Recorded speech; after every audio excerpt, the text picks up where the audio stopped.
Le Croix, tangerine. It's actually my maybe least favorite flavor. Hey young adults, thanks for tuning in to our 8th episode of Thirsty Thursdays. My name is Sean O'Connor. I'm the young adults pastor here at Salem Alliance, and I'm excited about this episode. So stick with us. I think it's a good challenge. And if you know me, you know that I am not about guilt or shame. This is an invitation. This is something that I feel God's calling me to, and I believe He's calling not just me to, but us as young adults. So I want to start off by saying, I believe that Jesus is calling you to more. Now I say that because I'm reading this book, Faith for Exiles, right? It's written by these guys that started this organization called Barna. It's a faith research organization, and they have incredible insight into our culture. And they did some research of over 1,500 young adults, ages 18 to 29 in our nation, who grew up as Christians. And through their research, they were in their answers, they were able to categorize these over 1,500 young adults into 4 categories. The prodigals, who are ex-Christians, as the nomads, who don't go to or aren't affiliated with any church, the habitual churchgoers, and then the resilient disciples. What they found out is that the percentages of people broke down in this way. About 52% of young adults that were brought up as Christians, they found out were either prodigals or nomads, that they consider themselves as ex-Christians or people that just aren't affiliated or plugged into a church. 52%. 38% were habitual churchgoers, and 10% were what they call resilient disciples. Now maybe that strikes you as something that's depressing, that only 10%, but can I give you a little piece of positive news? There's some good news. Hey, easy.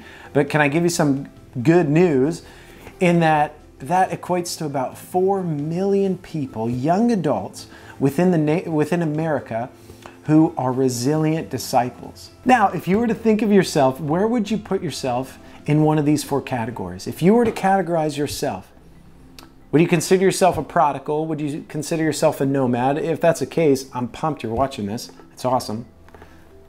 Or would you consider yourself a habitual churchgoer or maybe a resilient disciple? You see, I believe that Jesus calls us to more, that there's more available to us. There's more to experience. There's more of His voice waiting to be heard. There's more of His presence that is waiting to be filled and poured out in us. There is more. And yet I believe that most of us, 90% of us, who are 18 to 29-year-olds and were brought up in the church, settle for something that's less. I was just reading in Matthew 26, the story of Jesus in the Garden of Gethsemane.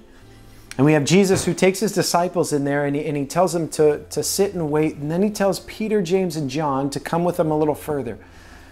And He tells them to sit and to stay awake. The first charge He gives them is just stay awake. I'm going to go over there and pray. He goes over there and prays. And He comes back, and if you know the story, you know that He comes back and all 3 of those disciples are sleeping, right?